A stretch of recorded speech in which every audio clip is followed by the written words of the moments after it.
તો સ્વાગત છે તમારા આજના મુખ્ય સમાચારમાં. સમાચાર શરૂ કરતા પહેલા જો તમે અમારી ચેનલમાં નવા હોય તો અમારી ચેનલને સબસ્ક્રાઇબ કરી દો. તો સૌથી પહેલા મોટા સમાચાર જોઈએ તો આ વર્ષનું ચોમાસું નબળું રહેશે. સ્કાયમેટે પૂર્વાનુમાન લગાવ્યું છે કે જૂનથી સપ્ટેમ્બર સુધીના 4 મહિનાની લાંબા ગાળા દરમિયાનની સરેરાશ 94% જેટલો વરસાદ થવાની સંભાવના છે. ભારતની ખાનગી હવામાન એજન્સી સ્કાયમેટ વધારે આગામી ચોમાસાનું પૂર્વાનુમાન રજૂ કર્યું છે. સ્કાયમેટના જણાવ્યા પ્રમાણે આ વર્ષે ભારતમાં ચોમાસું સામાન્ય કરતાં નબળું રહેવાની સંભાવના છે. સ્કાયમેટે પૂર્વાનુમાન લગાવ્યું છે કે જૂનથી સપ્ટેમ્બર સુધી 4 મહિનાની લાંબા સમયગાળા દરમિયાન સરેરાશ 94% જેટલો વરસાદ થવાની સંભાવના છે. તો મિત્રો, આ જે સ્કાયમેટ છે તે ભારતની ખાનગી હવામાન એજન્સી છે, જેણે પૂર્વાનુમાન લગાવ્યું છે કે આ વર્ષે ચોમાસું નબળું રહેવાની શક્યતા છે. સમાચારમાં વધુ આગળ જોઈએ તો યુદ્ધમાં આજે શું થયું. ટ્રમ્પે જણાવ્યું હતું કે યુદ્ધ વિરામ કરાર ઈરાન દ્વારા વ્યૂહાત્મક રીતે મહત્વપૂર્ણ હોર્મુઝ સ્ટ્રેટ ફરીથી ખોલવા માટે સંમત થવા પર શરતી હતો. તેમણે પોતાની પોસ્ટમાં જણાવ્યું હતું કે ઈરાને તેમને 10 પોઈન્ટ યુદ્ધ વિરામ ઓફર કરી હતી.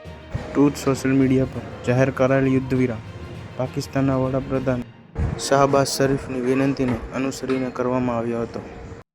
યુદ્ધની અસર માર્કેટમાં મોંઘવારીમાં વધારો. એફએમસીજી અને કમ્પ્યુટર ડ્યુરેબલ બનાવતી કંપનીઓ ભાવમાં વધારો કરવાનો વિચારી રહી હોય તેવું સામે આવ્યું છે. બિસ્કિટ, સાબુ, ખાવાનું તેલ વગેરે લઈને ઘરમાં વપરાતા પોઈન્ટ્સ સુદ્ધા બધું મોંઘું થાય તેવા એંધાણ છે. ખાસ કરીને પેકેજિંગ, પેટ્રોલિયમ સંબંધિત વસ્તુઓમાં ભાવમાં વધારો થવાની અને એફએમસીજી એટલે રોજબરોજ ઉપયોગમાં લેવાતા સામાન અને કન્ઝ્યુમર ડ્યુરેબલ્સ, ટીવી, ફ્રીજ જેવા સાધન બનાવતી કંપનીઓ પણ ભાવમાં વધારો કરવાનું વિચારી રહી છે. તો યુદ્ધના કારણે તમારા ઘરમાં વપરાતી તમામ વસ્તુઓ મોંઘી થઈ શકે છે. સમાચારમાં વધુ આગળ જોઈએ તો પાકિસ્તાનમાં લોકડાઉનની શરૂઆત થઈ ચૂકી છે. ઈરાને હોર્મુઝ સ્ટ્રેટ દ્વારા શિપિંગ અવરોધિત કર્યા પછી દક્ષિણ એશિયા અને યુરોપિયન દેશોને પેટ્રોલ, ડીઝલ અને એલપીજીની અછતનો સામનો કરવો પડ્યો છે.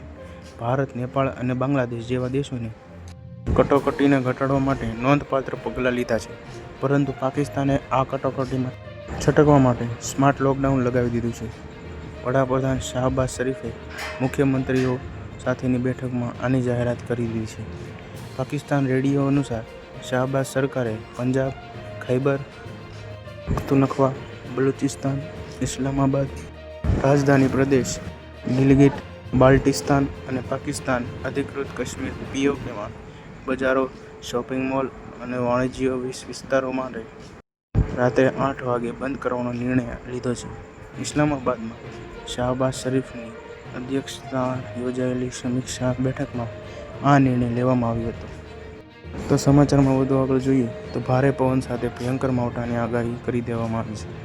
ડિસ્ટર્બન્સની અસર કારણે Gujarat western disturbance impact in Gujarat માં ટાઢે-ટાણે ભારે પવન સાથે કમોસમી વરસાદ અને કરા પડતા ખેડૂતોની હાલત વધુ કપરી બની છે. રાજ્યભરના ખેડૂતોને ઓછા વત્તા અંશે માવઠાના કારણે ખેતીમાં નુકસાન થયું છે. સોમવારે ભારે પવન સાથે આવેલા માવઠાએ ગાંધીનગર જિલ્લામાં ના માણસા ઓપીએમસી ના વેપારીઓને આર્થિક નુકસાનીમાં ધકેલી દીધા છે. સમાચારમાં વધુ આગળ જોઈએ તો માવઠાએ વિનાશ વિખેર્યો છે. ખેડૂતોની હાલત કપરી. મહેસાણા જિલ્લાના ઊંઝા ખાતે આવેલું એશિયાનું સૌથી મોટું મસાલા માર્કેટ યાર્ડ હાલ કમોસમી વરસાદના કહેરનો સામનો કરી રહ્યું છે. અચાનક વાતાવરણમાં આવેલા પલટા અને ભારે પવન સાથે ત્રાટકેલા વરસાદને કારણે માર્કેટ યાર્ડમાં વેચાવા માટે આવેલી ખેડૂતોની ચણસીઓ પલળી જતા ભારે નુકસાનની ભીતિ સેવાઈ રહી છે. ઊંઝા એપીએમસીમાં સર્જાયેલી આ કુદરતી આફત અને તેને પગલે ખેડૂતો તથા વેપારીઓની મુશ્કેલીઓમાં વધારી દીધી છે. ઊંઝાગંજ બજારમાં જીરું, વરિયાળી અને ઈસબગુલ જેવી કિંમતી મસાલાના પાકોની અત્યારે સિઝન છે. પૂરજોશમાં ચાલી રહી હતી. રાજ્યભરમાંથી ખેડૂતો પોતાની મહેનતની કમાણી વેચવા માટે દરરોજ મોટી સંખ્યામાં ઊંઝા માર્કેટ યાર્ડમાં ઉમટી રહ્યા હતા.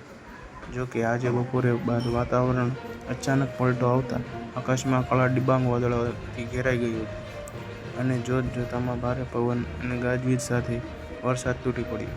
વરસાદનું જોર એટલું વધારે હતું કે ખેડૂતો અને વેપારીઓ ખુલ્લામાં રાખેલા માલને પ્લાસ્ટિક કે અન્ય કોઈ વસ્તુથી ઢાંકવાની તક પણ ન મળી હતી. પરિણામે યાર્ડમાં ગ્રાઉન્ડ પર પડેલી જણસીઓ અને બારીઓ અને પાકના મોટા ઢગલાઓ પાણીમાં ગરકાવ થઈ ગયા. તો સૌથી પહેલા સૌથી મોટા સમાચાર જોઈએ તો શું ઉનાળે જ વાવણી કરવી પડશે?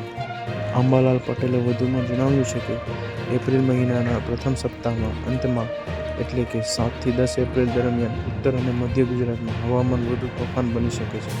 આ સમયગાળા દરમિયાન પવનના જોર સાથે વરસાદી માહોલ જામશે. કેટલાક સ્થળો પર કરા પડવાની શક્યતા છે.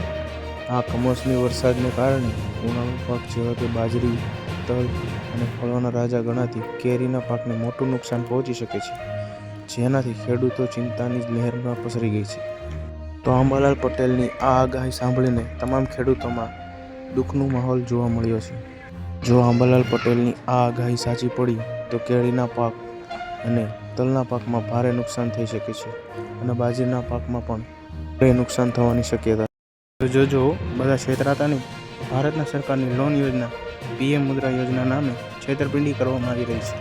અત્યારે એક લેટર બધે ફરી રહ્યો છે, જેમાં લખ્યું છે કે 36,500 રૂપિયા ભરીને PM મુદ્રા યોજના હેઠળ 3 લાખ રૂપિયાની લોન લો. જો તમને આવો કોઈ પત્ર મળે તો તેના પર બિલકુલ વિશ્વાસ ન કરો. સરકાર આ લેટરને નકલી ગણાવે છે. આ લેટરને સરકારને મુદ્રા યોજના સાથે કંઈ લેવા દેવા નથી. દેશમાં દિવસે ને દિવસે આવા કેસો વધતા જાય છે. જો તમને પણ આ વાતની ખબર ન હોય તો તમારા મિત્રો સાથે આ વિડીયો શેર કરી દો. તમને પણ આવો કોઈ લેટર અથવા મેસેજ આવે તો તેના ઉપર ધ્યાન ના આપો. સમાચારમાં વધુ જાણીએ. 31 તારીખ બાદ ઘરનું મકાન મળશે.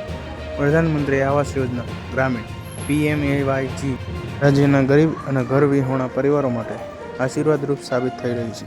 ગુજરાત આ યોજના મુખ્ય ઉદ્દેશ એ છે કે દરેક ગામડાના પરિવારોને પાયાની સુવિધાઓ સાથે પોતાના પાક્કા ઘરનો લાભ મળે.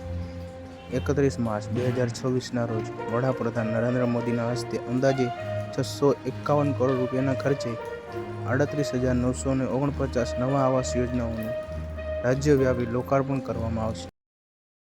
જો તમે પણ 12 પાસ છો તો સરકાર આપશે તમને ₹3,000ની સહાય. આ યોજનાનો લાભ લેવા માટે વિડીયો અંત સુધી જોતા રહેજો અને તમારા મિત્રો સાથે વાત કરવાનું ભૂલતા નહીં. રોજગાર સંગમ યોજના હેઠળ દરેક વિદ્યાર્થી પુરુષ અને સ્ત્રી બંનેને દર મહિને 3,000 રૂપિયાની સહાય આપવામાં આવે છે.